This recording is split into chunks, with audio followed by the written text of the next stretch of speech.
good evening, everyone, and welcome wherever you are in this part of the world. I see a few people from overseas have joined. Well, a welcome to yachting royalty, PJ Montgomery, the voice of the America's Cup, known throughout the world for the commentaries that you've done on yachting. And next March, you are going to be inducted into the America's Cup Hall of Fame. And I think everyone is absolutely delighted that honour has been bestowed on you. So PJ from Sydney, Australia, welcome from Auckland, New Zealand. Yes, greetings from Auckland, and very nice to be talking to you. We're a little concerned that the Anzac bubble is not happening for reasons out of Melbourne, and it's very frustrating that we can only talk to you like this rather than face to face, but it's better than not at all. Yeah, but it is wonderful to have you, PJ. And let's start at the end, I guess. America's Cup 36, just over 6 months ago, March the 6th, Auckland, New Zealand. Talk us where we're at now and what do you see happening? Well, yesterday I saw American Magic New York Yacht Club right out in front of us. We're just out along from Takapuna, or near Takapuna Grammar, for those who know Auckland. We've regularly seen Team New Zealand out. Recently with their big boat that was away for 4 months, initially to go to Sardinia in late April and then to Portsmouth in June. But as we know, it went nowhere. And so they're back. They've been doing some modifications, and my hunch is they've been sailing the smaller boat and also doing a lot of computer simulation and development. And I think they're doing some of that now on the new boat. And they've been blasting in both of the boats, and it's great to see American Magic here as well. There was a lot of speculation yesterday. They might have lined up and had a BEDI on each other, but it was quite light, and that didn't happen. But they're on the countdown. A lot's happening around the Auckland waterfront. The sad thing is, of course, because of COVID, it won't be the event that we'd all hope, meaning there's quite a few super yachts that have decided they wouldn't come down, and it's going to be difficult, well, for people like our Australian cousins to be able to fly over for 3 or 4 days, because you still have to, our borders are closed and you've got to go through quarantine, but who knows what's going to happen, quarantine for a couple of weeks. So who knows what's going to happen though between now and the Prada Cup starting mid-January going through to late February. And then of course, as you said, Day one, America's Cup 36 is March the 6th. And what do we know of the British and the Italians? When are they expected to arrive? Well, I'm told the Brits are coming here in October, and I've told they have hired or chartered a whole hotel to themselves so that they won't have to worry about the mix and match, because a lot of people going through quarantine now, there's still difficulties, and we've had people actually escaping quarantine here in New Zealand, which has irritated those of us who have sacrificed quite a bit through March, April, May, June. But we understand the Brits are coming, and they've been putting a lot more emphasis on their second boat. And the Italians, they claim they were always coming in November. Well, you would know, and so many people watching would know this, there's nothing like being on location and just getting the feel of the environment. And okay, this is August and winter in Auckland and in New Zealand, but and it will be different during our summer months, but the American Magic guys are getting a handle on what's going on. Many like Terry Hutchinson, well, Dean Barker, they know the area anyway. So whether or not the Brits and Italians are leaving it too late, we'll know by the end of February. And what about COVID? I mean, are there contingency plans in place that you know of that should the America's Cup not be held because of the virus? My hunch is the only reason it would be held is this absolute complete lockdown. And what we have different levels in New Zealand, so there's no point in going on about our version of a level compared to what you may have in Victoria or New South Wales or elsewhere in Australia. But it would have to be absolute lockdown. The current state of the play from Team New Zealand is they will not cancel. They are planning to hold it day one, March 6, 2021. So it would be a major, and we've currently got things under control, but I am touching wood as we say that, because you don't want to get too smirky and comfortable about it, because things can happen as we've seen elsewhere. And what about the Youth America's Cup? Where do we stand with that? Well, they've got the first prototype out, and there is real problems with that. And I know that the Royal New Zealand Yacht Squadron are having difficulty with our immigration department, and because we've got an election coming up in mid-September, and you get the impression that the current government are treading water, and therefore the civil servants in Wellington are also treading water, and it has been frustrating. And if they do not get the go-ahead to allow the various teams, because I imagine you get 2 or 3 out of Sydney, maybe a couple out of WA. You could have half a dozen at least out of Australia, let alone out of the US. But they need to be able to be told that they can come into the country. And it's frustrating. As an aside, tonight on the news here, there's been stories. They were interviewing Barbara Kendall, the Olympic gold medalist, silver and bronze medalist, a member of the IOC, and she was advocating we should take advantage of our position and let all sorts of sports people in, including so many winter athletes who want to come from all over the world to be able to train in the wonderful ski resorts in the South Island of New Zealand, but they can't get in. So that is still applying to Youth America's Cup, but I know that the squadron is trying to call in some heavy hitters to get some action out of Wellington. Yes, well, of course, there's a challenge for the youths coming out of the Royal Sydney Yacht Squadron, I believe, and there's a Young Australia 2021 challenge, which will be representing the CYCA. So we've got a lot of vested interest there, I guess. Yeah, we'd love to have them, and we often have, and also WA, but certainly out of Royal Sydney. And I think Royal Prince Alfred and definitely CYC, they've regularly been at the Royal New Zealand Yacht Squadron for key events, youth events notably, for the last 10 years or more. Mm. Okay, well, let's talk about Peter John Montgomery now, the career. Born in 1943, grew up in Dunedin in the deep south, an outstanding schoolboy athlete, winning a lot of major running events, played first 15 rugby, ran a successful motor dealership in Auckland, New Zealand. How do we come into yachting and commentating? I think we were told to keep this tight. It's a long story. I had gone sailing in Dunedin, and through the athletic connection, I knew a fellow called Kim McDowell. And Kim was an outstanding athlete, the world's fastest miler at 17 and 18 years of age. And I met him at the Junior New Zealand Athletic Nationals in Invercargill. And that was the start of a lifelong friendship.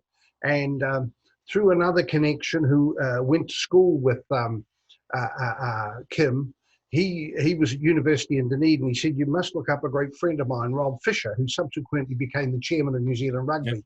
And one thing led to another. And another friend of mine from Dunedin, we started flatting with these guys, and they were all into sailing full time. And I eventually abandoned I did play rugby in Auckland for a few years, but I really gave up on all those other things and started sailing regularly with these guys. And then another school friend from Dunedin in 1970 knew that I'd been sailing regularly and knew that I was a chatterbox and knew that I used to be fascinated by Australian racehorse commentators of all things, Bill Collins, Bert Bryant, and what fascinated me most was how good they were and how much they could say in the final furlong or 200-300 meters when there was so much action, and their vocabulary was just brilliant to be able to pick the right words to match the occasion. And I don't know whether it was that or other things. Anyway, Bill invited me, would I commentate, help out he was trying to get various commentators for the World OK Dinghies in Auckland in 1970. And I said, oh, Bill, no. And I mentioned a whole bunch of people, including Helmer Peterson, the Olympic gold medalist from 1964. And anyway, I don't know whether Bill was fudging, but he phoned up and said, look, I need you. Will you help out for a weekend? Then we'll get someone decent for over the Labour weekend for the World OKs. Anyway, I went in with no instruction, no help, nothing, except I'll never forget the very first day I started broadcasting, Bill McCarthy said to me, never forget, you're talking to the little old lady with the blue rinse hairdo from Riverton. Now, for those folk in Australia who don't know Riverton, it's actually further south than Bluff and Invercargill, meaning it's a little hamlet right at the bottom of the South Island of New Zealand. And I'd never forgotten that. And to this day, she's still my number one listener, because when you think of cricket, what is a silly mid-on, or what is a googly? Or you're chipping out of a bunker. I mean, golf, cricket, all other sports have their own jargon. And while it was important to be faithful to the jargon of sailing, you had to try and cut through to a much wider audience that we were broadcasting to, of people who were more interested in other sports. And that was the start. And after the World OKs, I thought that was over. And then in December 1970, I had a call from Alan Richards, who was a notable cricket commentator who commentated a lot in Australia. In fact, he took me through the long room of the MCG in 1973. And then, believe it or not, he took me to the SCG, and I sat between Alan McGilvray and Lindsay Hassett at the SCG in 1973. So back to Alan Richards, he asked, would I commentate on the 1 Ton Cup? And that was the first major keelboat event for New Zealand. There'd been significant international events, mostly dinghies, a lot in Dominions, whether it's 18-footers, Flying Dutchman, and 12-footers, and so on. But for keelboats, the 1 Ton Cup defence by Chris Bazade, who had won the Hobart, what was it, in 68, and then he won the 1 Ton Cup in Halligan in 69. He defended in 71, and that proved to be, really the launch pad that went from one thing to another, from the Southern Cross Cups that I did many of, and then the Admiral's Cup, and then the Whitbreads, and then the America's Cup, and Olympics, and a whole bunch of other things.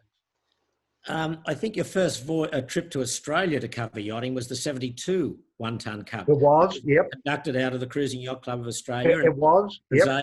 Bazade won that on Waianawa. Yeah. He just beat Pilgrim. It was incredible. Well, Pilgrim had it going into the last leg. Yeah. And whoever was making the decisions on Pilgrim, they didn't cover they opened the door, and Waianawa sneaked through. Yeah, well, sadly, the skipper of Pilgrim was Jimmy Burke, who passed away only a couple of months ago. Oh, really? But that was a great series. But tell us about, how did you get the message back to New Zealand? Weren't you rushing from phone box to phone box? Well, I was not only out at South Head, but also working from the CYC. And in those days, there were tables in the main office that I was literally hunched over.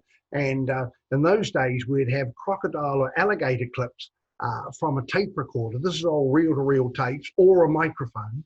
And you'd pull the phone apart, and I'll probably wreck more phones than around the world, because you pull off the mouthpiece, put on the crocodile clip, and you had good quality being able to do that. So I did a lot from the CYC, but also out at South Head. I can definitely remember being in a red telephone box, or just above the Vaucluse Yacht Club.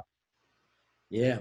Well, but at that time, I mean, momentum was gathering in New Zealand for your broadcasting. I guess, were covering Citizen Watch series and all of those sort of things. So it was growing pretty quickly for you, wasn't it? Well, I think what happened initially, going back to the 1 Ton Cup in early 71, there was a day where it was wet. All the cricket was cancelled throughout New Zealand. The national track and field were cancelled, and they had 2 networks.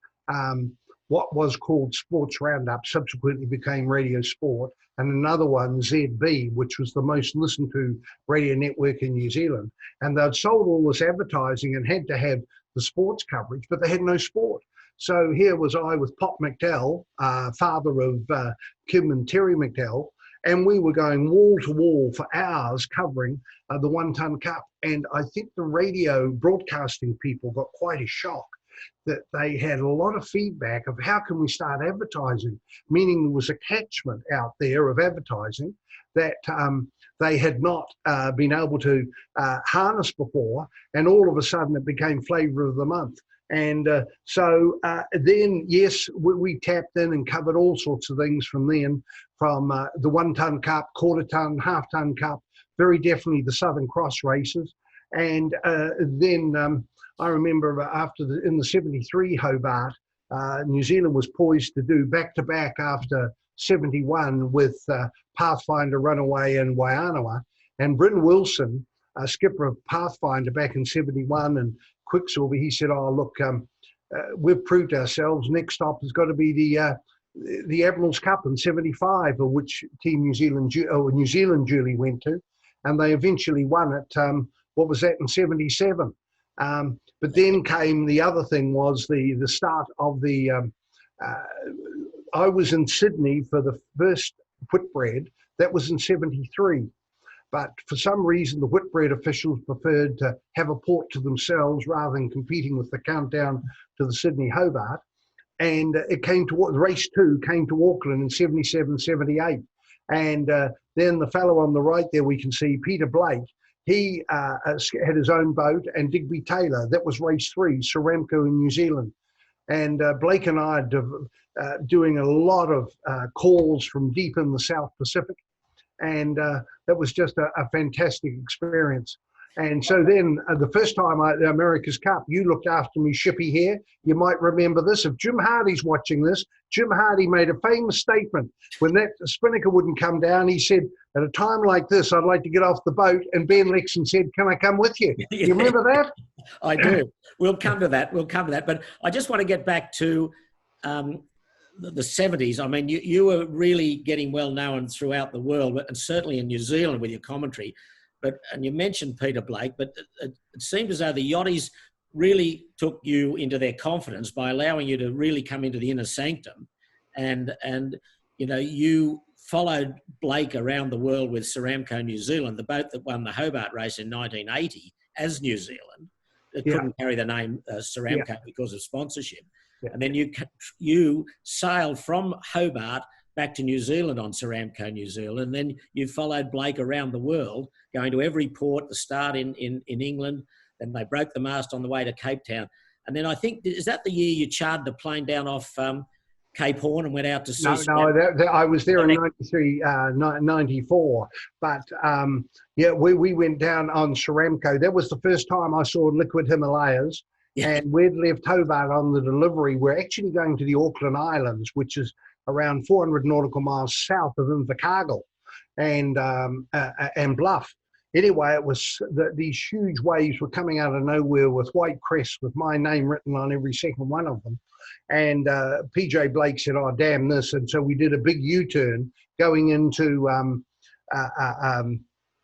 Milford Sound instead. And then we toured around New Zealand. But it was very interesting that going back to the '77 race, Claire Francis of ADC Acatrack, PJ Blake had been her best man a couple of weeks before. And Peter Blake took me across to meet Claire. And she started talking about how they were doing radio calls planning to do from deep in the Southern Ocean. And back to Capital Radio, which in those days was just a pimple on the BBC. Anyway, when we got back to Heath's Condor, Blake told Robin Knox-Johnston. And it was Robin Knox-Johnston who said, well, why don't two Kiwis talk to each other? And so Peter Blake and I started that, and there was Blake on single sideband radio going, well, we're 1,000 miles from Cape Town, and we've just missed an iceberg through the hash and static. And so compared to satellite radio today, where everything's so crystal clear, people got the atmosphere. And we did a huge amount of that with PJ Blake, including when they broke their mast. And we won an award, a broadcast award for that. I'm not so sure you'd be winning an award for something so devastating as that. But anyway, it was...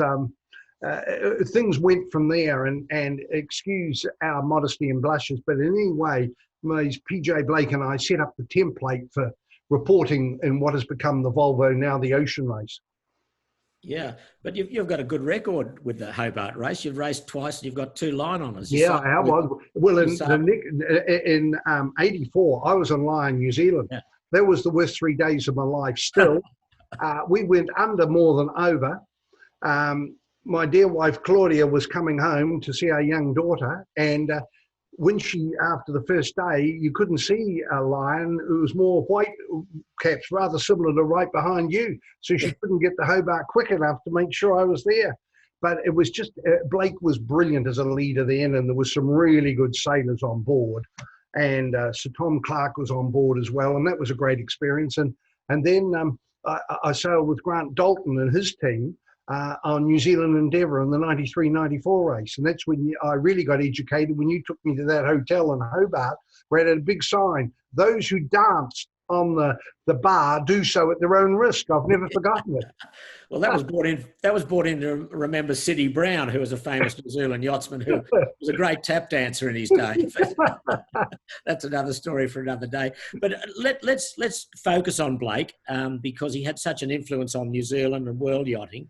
And then he had line, and it was overbuilt or poorly designed or over-designed, or call it what you like, and the boat was too heavy and he didn't have great success. But then he came out 4 years later with Steinlager 2, which was the fractional rig catch against his old adversary Grant Dalton in Fisher Paykel, which was a masthead catch. But Blake won every leg of that race, 6 legs, 6 wins, an incredible performance. And I think the watch captain on that, or one of the watch captains, is watching here tonight. Do you know who that is? It would be either Brad Butterworth, Kevin Shoebridge, or Ross Field. They were the 3 watch captains. Too much information. It's Brad Butterworth. There you go. Yes.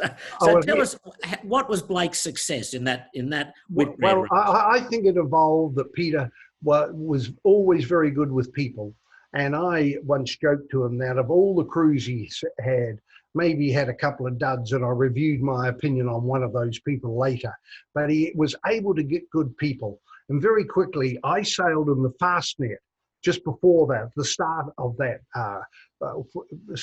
Whitbread race that Steinlager won every leg.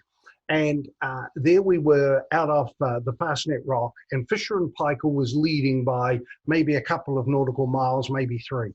And we then goes down to the Isles of Scilly, and Blake knew his way round and went incredibly close, dangerously close. We closed the gap, and we woke up at daylight, we were virtually right alongside. And I'll never forget Blake. He called the 3 watch captains, B.W. Butterworth, Kevin Shoebridge, and Ross Field, plus Mike Coulter, the navigator. He said, righto, guys, what are we going to do? Do we want to win this for a 1-up, or just take it and see whether we can squeeze by, or do we pull out Big Red? Now, Big Red was the mizzen special sail they had, which the boat was nicknamed after. Anyway, the thing that really struck me about Blake, all of those 3 watch captains, plus Mike Quilter and Blake himself, they all had input. And just somehow they all made the decision, and up went Big Red, and Steinlager went in to take line on us. And very quickly, just going back to, I was on line New Zealand those worst 3 days of my life. I'll never forget it. There were the helicopters clacking above us at Sydney Hobart, all of these fizz boats all around. And Blake said, righto, guys, come on back here, come on back. Right. There's a lot of people hoping we're going to fail or expecting we fail at home. And all of a sudden, I was looking at the eyes of these guys, and Blake had every one of them in the palm of his hand. Just the way he could capture them all, and then it's just his leadership. He had a special style and technique, and encouraged guys individually as well. And I think it just evolved as he got older, though, and people had respect for him. And well, it was a stunning achievement, because it should be said in that 89-90 race.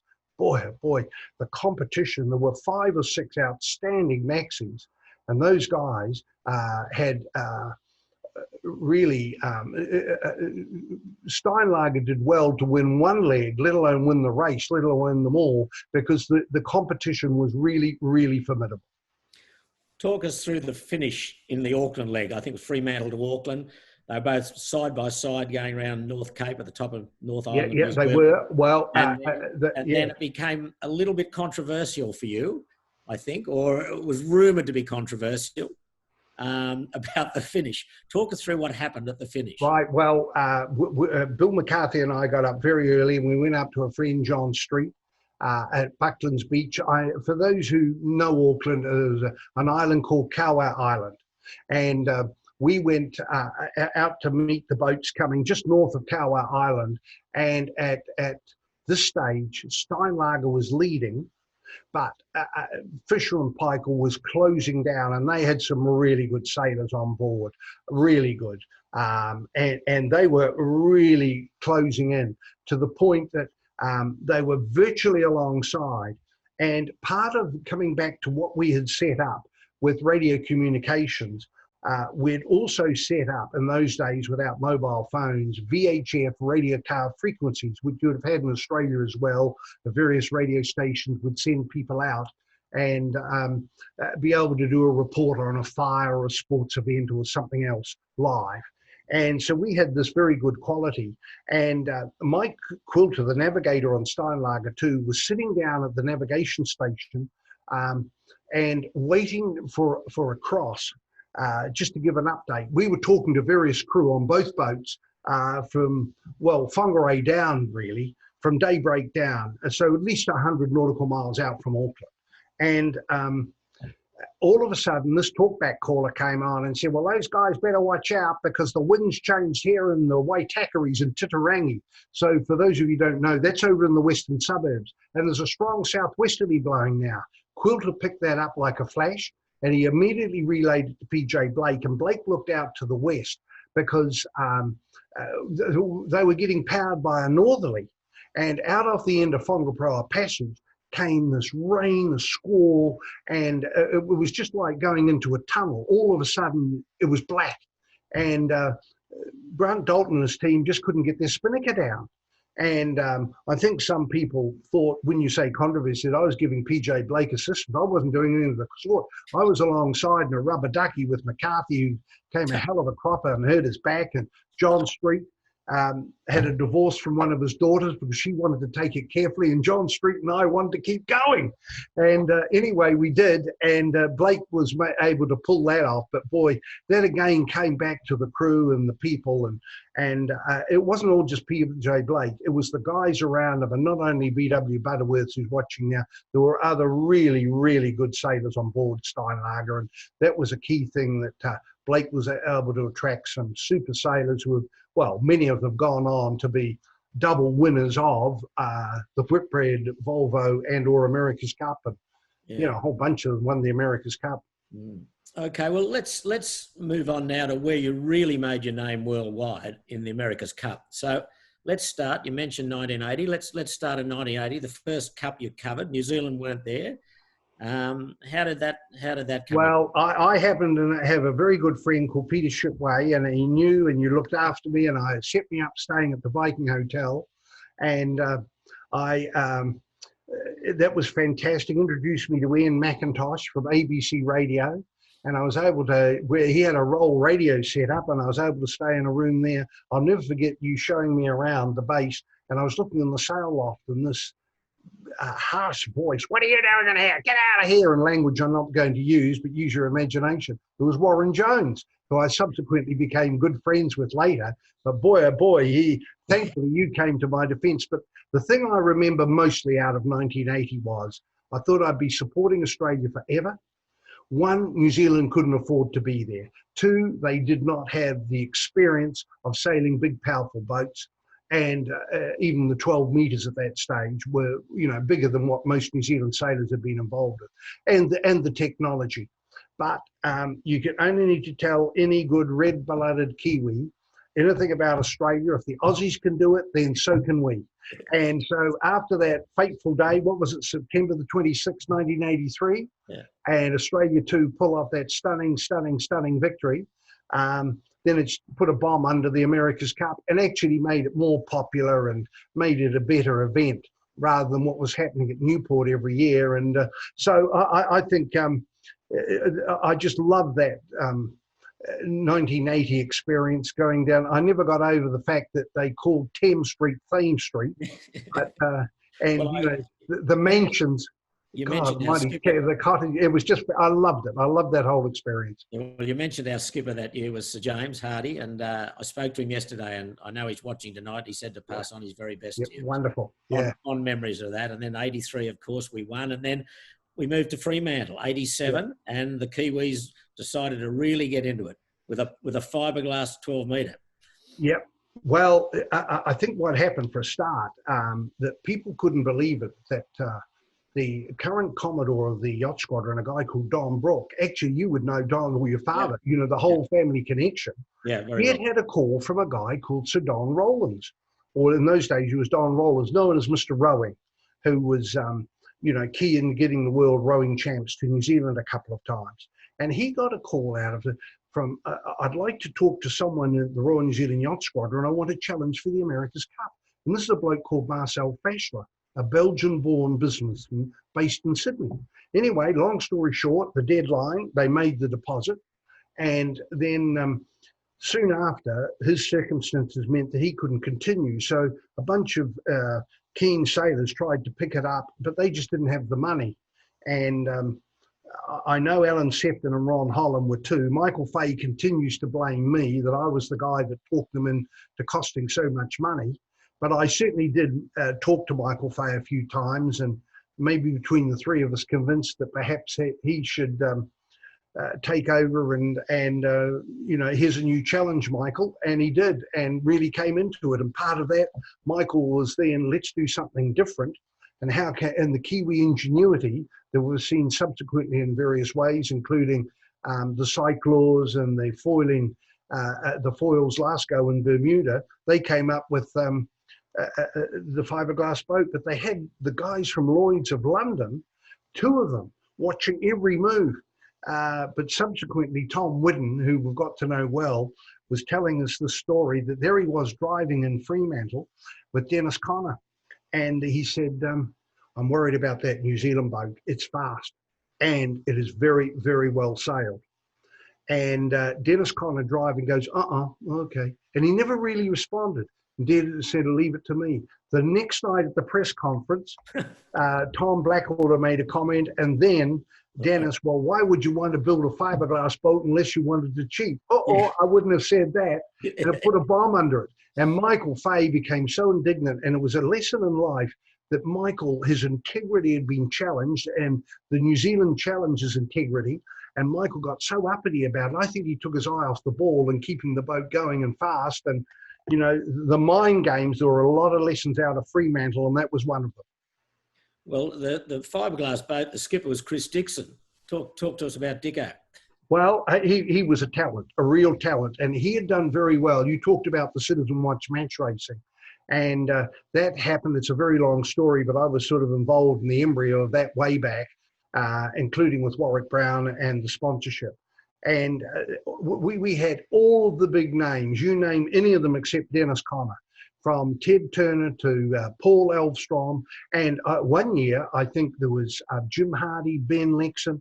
Harold Cudmore. Harold Cudmore, yeah. Absolutely. There was just a roll call of stars coming.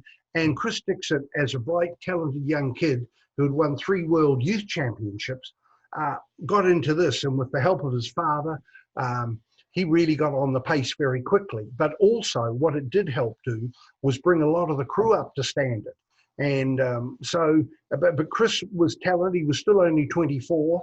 And with the benefit of hindsight, I think that, if he'd been 34 or closer to 40 and just the experience of life, he might have handled a few things differently. Yeah, but the boat got pretty close to becoming the challenger. Well, it got 39-1. And there were several lessons that Dennis Connor taught New Zealand. And what the most important, the America's Cup is a game of change. And, don't dream about things you haven't got. Wouldn't it be great if we had 6 months and you've only got 6 weeks? Or wouldn't it be great if you had extra money? But they did. But they never made any configuration changes. Why change a winning formula? Which was a lesson that the guys, including B.W. Butterworth and others, took on board for 95. That the America's Cup is a game of change. And they did get close. And then Stars and Stripes just squeaked into the Final Four, remember? Just squeaked in. Yeah. But then they made a configuration change and, changed their keel. And that week, the wind just happened to be a bit stronger with the Fremantle Doctor. A week later, and KZ7 maybe could have and would have, but, who knows? I've said to Michael Fay, well, to many, including Brad, they could have and should have, but the lessons came from that. And it's a bit like what you guys did. The success of 83 could go back, well, to 77, particularly what was learnt in 1980 by Australia, to be able to learn, and mostly Warren Jones behind the scenes and the crews as well. And that was a very similar experience for Team New Zealand. Yeah. Well, Michael Fay wasn't to be denied, although he didn't become the challenger. He then challenged again in became a rather farcical challenge, I guess, with a big, massive K-boat, I think they called it, a massive sloop against Dennis Conner in a small catamaran. I was in London and I had a call from our mutual friend, Alan Sefton. He said, I don't care what you're doing, you've got to get out here to Los Angeles tonight. And I said, why? He said, don't ask me anything, just get here. So I took him at face value, and I was met by this chauffeur bloke who took me to this hotel where Michael Fay, Andrew Johns and Alan Sefton were staying. And I was a little bit late, and I joined them in this restaurant. And they said, oh, here's the menu. And they put the menu in front of me, and guess what? It was a copy of the challenge that day that they had given to the San Diego Yacht Club. They'd given to Dr. Fred, what was his name again? You'll help me with it. Anyway, from San Diego Yacht Club. I couldn't believe it. I said, you've got to be joking. Anyway, it was a one-off. It was Andrew Johns who thought of that. He had read the deed of gift and said you could come up with a one-off. So anyway, Michael backed himself, and they did, but then it got embroiled in the court cases, and then subsequently it ended up with, the cat against the big boat, and it was a farce. Yeah, it was just farcical. But yeah. Let's go forward now to 95. I want everyone to listen to this, and then we'll talk about it. National keelboat competition is much shorter and has only been over the last 25 years after Chris Bizade and Rainbow won the 1-ton cup. Since then, New Zealand sailors have been on a glorious odyssey under sail, one success building to the next. 1-ton cups, the Admiral's Cup, Southern Cross and Kenwood Cups. New Zealand is completely dominating the last two Whitbreads, and New Zealand skippers and crews the best on the world match racing circuit. Among the top 3 countries in the medal count at the last 3 Olympics, New Zealand sailors have won all the top regattas except the America's Cup. The Everest of yachting, the greatest prize in sailing, the America's Cup has been raced for since 1851.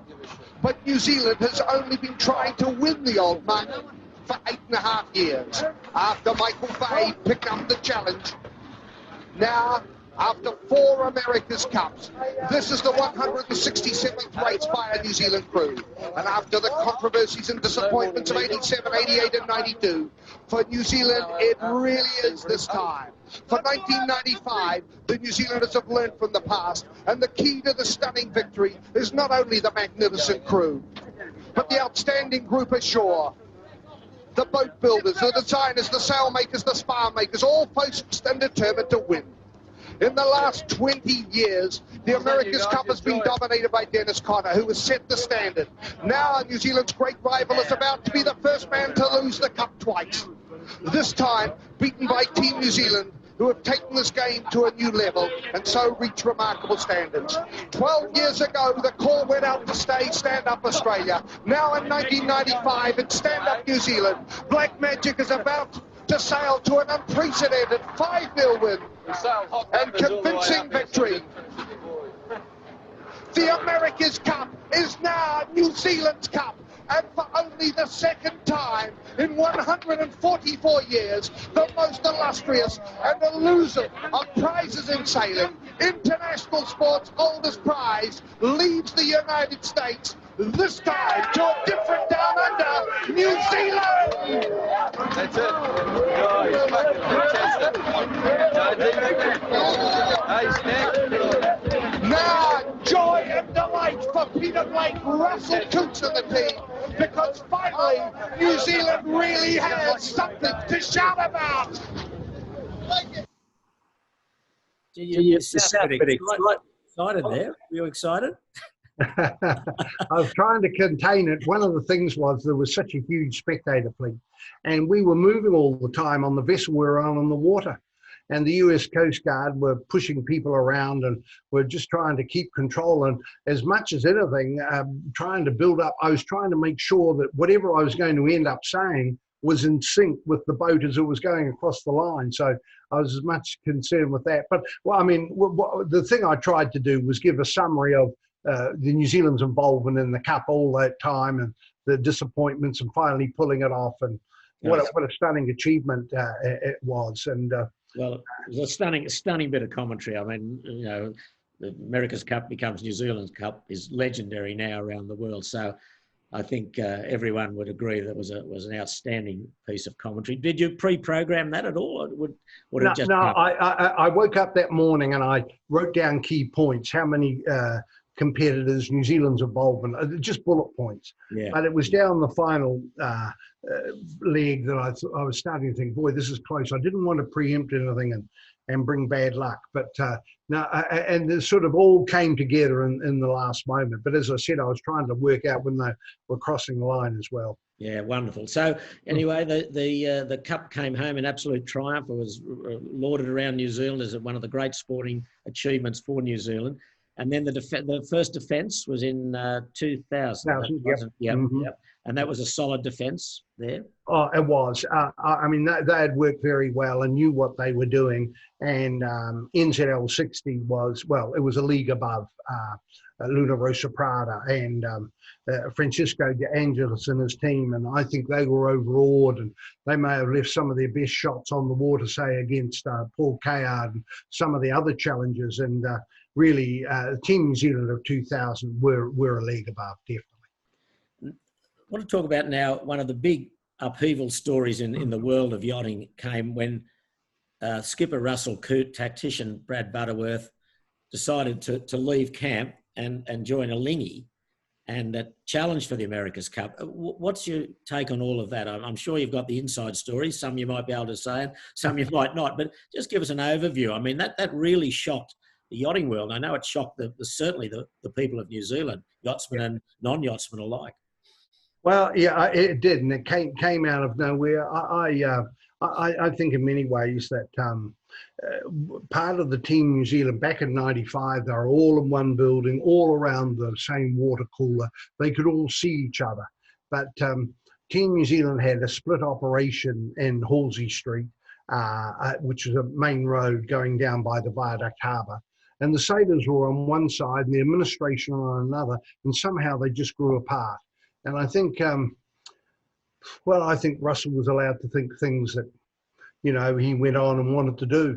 And that you know, there were opportunities coming up, and there was also doubt. I mean, Team New Zealand, and even to this day, I mean, just struggling to be able, they haven't got a big, wealthy backer. And to be able to put things together was going to be difficult. So they moved apart, and in some ways they were pathfinders in that. But now, of course, that we see, this year the Wallabies are being coached by a New Zealander. I mean, it happens in so many other sports now, and not just rugby, you know, and sailing and cricket, but it certainly put a bomb under things at the time. Yeah, and then, of course, Lingy won and really towed New Zealand up, didn't they? I mean, really, at the end, it wasn't a contest. No, they had an edge. And there was one race I think Team New Zealand could have done, and just the tactics and actually that was probably as much Brad as Russell Coote and the others, but they were a very slick outfit, and they had all that intellectual knowledge and knowledge from what had gone on and what had happened in '95 and 2000, and they were able to capitalise on it. Ernesto Bertarelli was a very good sailor in his own right, and knew what was going on, and they went to another level, so they then took it to Valencia because they couldn't sail in Switzerland, and that was just fantastic what Valencia did with the whole village concept that originally started way back in Fremantle, going by the Esplanade Park there, but and Auckland lifted the game a lot more, and Valencia did it equally as well. And in the defence in Valencia, Ed Baird steered the Lingy. And he, along with you, is going to be inducted next year in the America's Cup Hall of Fame. Ed is a very good sailor. He was involved real as the trial horse skipper and coach, inverted commas, but he would go up because he was a very good match racer and had won a world match racing championship. And Russell Coote, had needed to be tested and went for the best, and he got Ed to ginger him up in all the start sequences in '95, and Brad recognised his worth as well. And although Brad Butterworth was the skipper in 2007, there was Ed Baird who was on the helm. Had his hands on the wheel. In 2007. Ed had been with the New York Yacht Club Challenge in 2000, and it wasn't as catastrophic as one of the searing memories of One Australia sinking. I was about 50 meters at the most from when One Australia sank on the rib we were on, and we pulled about 3 or 4 of the poor devils out of the water. Well, Ed's boat, there were guys jumping in the water, and yes, the vessel I was on there, North Star, rescued a few, but at least the boat was buckled, and they didn't lose it to the bottom of the Pacific, as it happened with Young Australia. But anyway, Ed is a very, very talented sailor, and he did especially well in Valencia in 2007. And then the cup got a bit messy, I think, didn't it? Really, the next 2010 round. were those. I mean, I was in Valencia, and you had to see those vessels to believe it. And I mean, we had a massive trimaran and a catamaran. They were just huge, And again, it was a deed of match gift, 2 races, and because Ernesto refused to go to a wing sail or wouldn't do it, and the wing sail on Oracle, and anyway, that was all over, and it was in a way a similar version of what happened in San Diego in '88. And so that was a deed of gift match, and then Oracle had it, and then we moved on to San Francisco in 2013. I want to talk about that, San Francisco, New Zealand. You mightn't want to talk about it. They had first to win 9 races. New Zealand 8-1 up, 7 match points, and they lost it. How that affect the team and the country? I mean, it was staggering to think that New Zealand had to win 1 more race, and Oracle had to win 8, and they did it. 8 straight. It was incredible. Well, I think what Oracle desperately needed was time, and I think Team New Zealand gave it to them. And just being able to do it, and there was, I was told that there was one race that if Team New Zealand had told Ian Murray, the race director, that we wanted to race on the Monday, the Royal We, that is, they would have. But both had said they would prefer to have a lay day that day. And yet Oracle were out sailing that Monday, Team New Zealand weren't. And it was just giving them time, and they were slowly putting it together. And they had, Jimmy Spittle was determined, and he did very well. But I think also Russell Coots had a lot more input there technically, because Russell's got he is an engineer, and had brought some of his nous to it, as opposed to he was a bit more distant in Bermuda in 2017. But yeah, and there were a couple of races.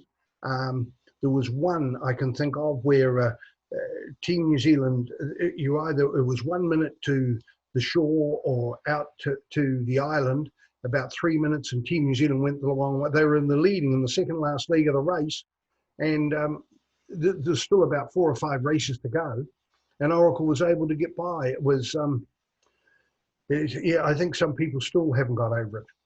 I think, rightly or wrongly, I think Grant Dalton took a lot of heat for that, didn't he? The whole. Well, he did, and I think part of that was that Grant was on the boat. Yeah. And he was north of 50 then. And Russell Cooch used to make fun of him, saying, look, because Russell has had a big input in the changing of these boats, and didn't want to have older guys in the afterguard with a pot belly. He didn't think that gave the image of good athleticism that should be in sailing at that top level. So anyway, Grant was there, and Grant was very, very fit for his age and stage. But that grinding was hard and rugged. And also on the which was Rob Waddell, who won the single sculls at Sydney 2000 for New Zealand. Yeah. So, I mean, there was some big, fit, hulking guys. And Grant, by his own admission, I think, struggled to keep up with that, let alone then trying to run the campaign and maybe being on a boat and getting a different opinion rather than on a rib watching it, or a spectator boat, and making his mind up. So yeah, Grant did cop a lot of flack for that. Yeah, but it was all turned around in Bermuda when Peter Burling steered the New Zealand boat to victory. It was it was hardly a contest, was it? They were so dominant. well, Team New Zealand was struggling for funds for a start, and it was what they could afford. And, can they afford to do this? And they arrived late in getting there. But one of the big things they had, this bloke called Dan Bernasconi, who back in the mid-noughties, 08, 7, 8, 9, he'd worked for McLaren Formula One. And that's where they did all this computer simulation. And in contrast to some of the pics that have been up there, say me talking to Bruce Farr, who like Laurie Davidson and other designers, the Alan Paynes of this world would draw a boat and with the lines. Here's a whole bunch. I think Team New Zealand Disco have got about 34 people in the design, of which 32 of them are engineers. There's only a couple of naval architects. And so they were able to work out a lot on the computer simulation and what they were doing. And they worked out a variety of things. When they pitch polled against Britain in the semi-final, they will never admit it, and I've said to their faces, and they've never denied it, Blair Tuke was a gnat's whisker away from hitting a foil. There could have been another Bart Simpson. It was just frightening and chilling to even think about it. Anyway, the Shaw crew did a brilliant job in restoring it, and they actually stiffened the mast because what you notice over there, Oracle had these loose shrouds, so they were able to flex the boat a lot more. And Team New Zealand started doing that in the fourth race, in matching up stuff. But what they did, and Burling was not a great match racer, but he learned quickly. And one of the things they established after at Weymouth, London 2012 Weymouth, the New Zealand Olympic team would come ashore and they would have a briefing, very quick. Then they would go and have a meal, a shower, and then that evening at about 8 o'clock, they'd have a debrief, either of the various coaches of the classes. So Burling and Tuke wanted to introduce that in Bermuda. And so instead of the sailors necessarily talking to either directors or the general manager or whatever, other people poking their nose in, there were three people. And Murray Jones, who is now won the Cup 6 times, he brought an awful lot. And Ray Davies and Richard Meacham were the only three guys in that room with the sailors. And I'm told there was some full, frank and fruitful discussions, and Burling would stand his ground. But when he got a reasoned answer from one of those coaches, particularly Murray Jones, said, "Oh yeah, I get it." And the next day he was out, and they went on, and it was a stunning performance what they pulled off. Very quickly, we're running a little bit short on time, Pete. But the defence, I think, obviously it'll be strong. Are the resources there to defend? Yeah, I think that computer simulation, part of the deal they did with Prada last go, they had 10 Italians in the New Zealand camp, and they knew what Team New Zealand was up and how they're operating. And so do the others doing all that. But my men in the field tell me that Team New Zealand's gone to a completely new level with their computer simulation and the advances in what they're doing. They're using 5G here.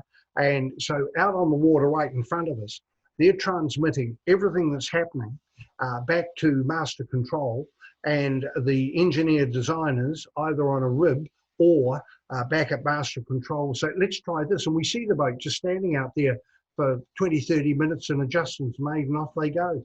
So no, they're doing well, and they've got some very good sailormen involved this time, but it'll be tough. We know that New York's got some good people, and the Brits, and I hear that the Italians have got they, like the New Zealanders, have gone more for the narrower skiff boat rather than the wider scour hull, and the Italians have got a quick boat, but whether or not they can stand the heat of competition, we'll see.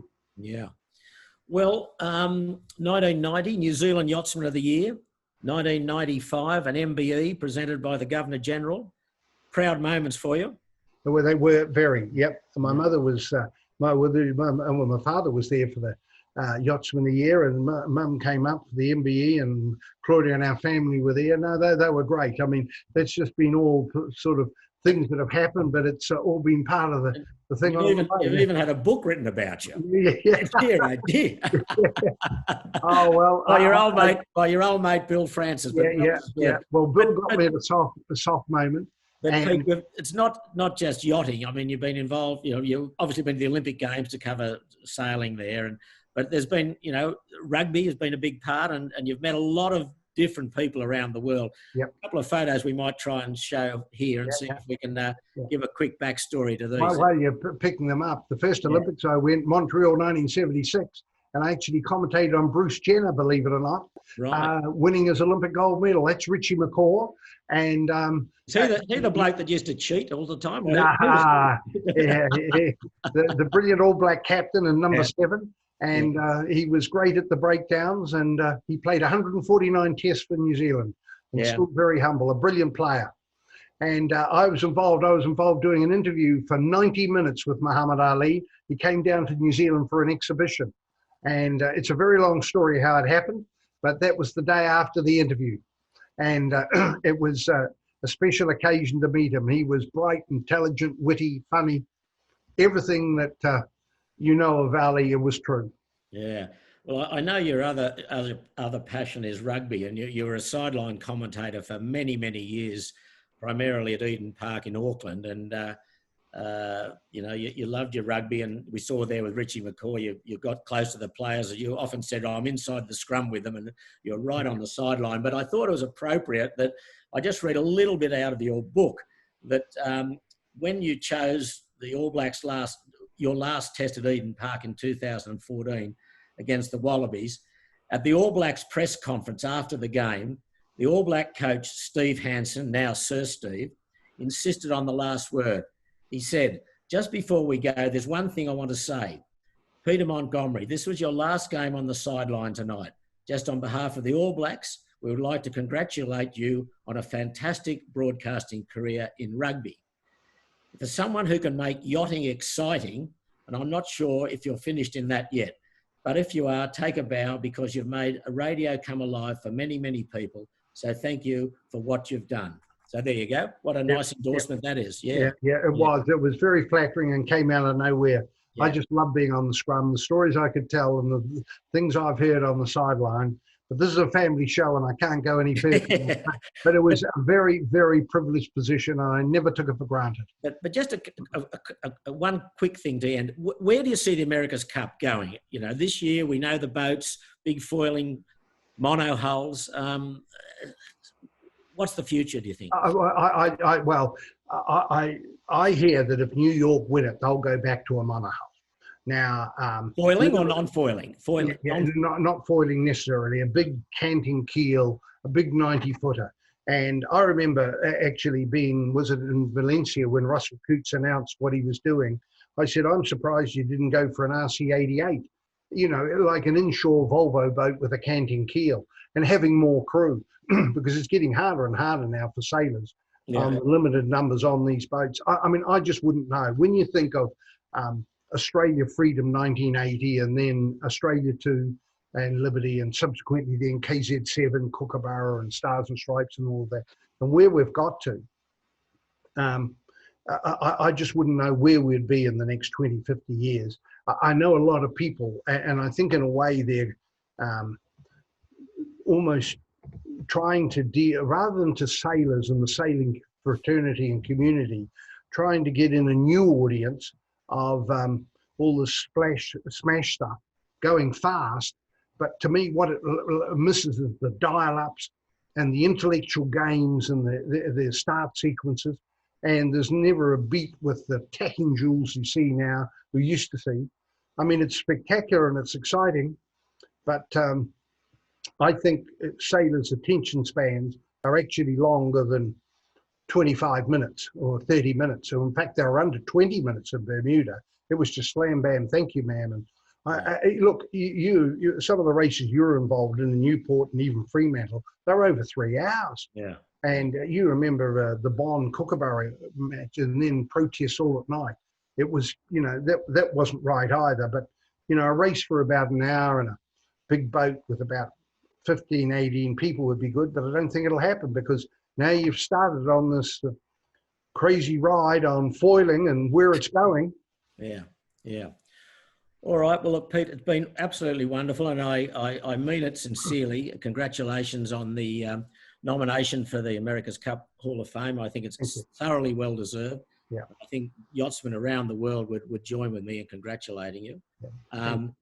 I think we go back a long way. You and your wife Claudia even came on our honeymoon, so that's that's what we think of you. And we're still talking, but that was very special too. It was. No, it's great, and I've had some fantastic experiences in Australia. Not the worst 3 days of my life in that 84 Hobart, but everything else has been great. And but what about some of the finally some of the great characters? I mean, too many to mention, but I mean, you've met them all, haven't you? I mean, you met royals. And one of the things I'm finding probably in sport generally that, you know, you've got these media people in the background, whether you're watching an interview, whether it's rugby, NRL, cricket, whatever. And, you know, these days, you think of Buddy Melgers, Harold Cudmore, of course, Tom Blackwell, and Dennis Conner and Tom Whidden. I mean, real characters who were their own men and would say it. And they were great and entertaining. And you know, again, there were similar characters, whether in the Whitbread or whatever. But I don't know whether because there's so much sponsorship involved now that the sponsors demand that things be a bit more controlled. But no, I've been lucky to meet a lot of the great, and some of the experiences. You know, I'll never forget being at Kingston Lake, Ontario, and Jochen Schumann, the brilliant German sailor from East Germany. I'll never forget going along where he was. There is as hot as hell. He didn't have a shirt on, and there's two guys from the East German KGB in military coats alongside. You had to see it to believe it. I mean, there's been some very special experiences. Yeah, well, we could talk forever, but it's been wonderful. Long may it continue for you. Good health to the family and everyone in New Zealand. We wish you well. And same to you. And many thanks. All the best to you and Sydney and CYC. And we're disappointed in New Zealand that we haven't got that Anzac bubble. No, God almighty, it's just, you know. Well, good luck. We'll see you on the water or on the rugby field. Good luck and good night. Okay. Looking forward to it. All the best. Goodbye. All right, thank you.